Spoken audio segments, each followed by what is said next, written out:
Pemirsa, menanggulangi kasus rabies, Dinas Pertanian Kabupaten Gianyar melaksanakan kegiatan vaksinasi rabies seperti yang digelar di Banjar Bukit Sari, Desa Sidan Gianyar.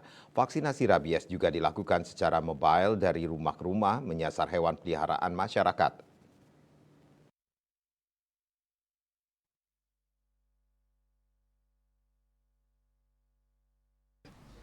Petugas bidang peternakan kesehatan hewan di STAN Kabupaten Gianyar, Nyoman Lastike mengatakan, program vaksinasi rabies dilaksanakan rutin setiap tahun tersebut menyasar hewan peliharaan seperti anjing dan kucing.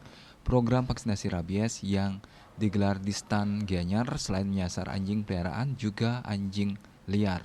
Vaksinasi ini dilaksanakan guna mencegah penyebaran virus rabies atau menanggulangi kasus rabies di wilayah Kabupaten Gianyar. Kegiatan vaksinasi rabies ini mendapatkan pemantauan dari Babinsa Desa Sidan, Koramil 161601 Gianyar Sertu Wayan Mardike, Babin Kamtibmas bersama Kadus Bukit Sari.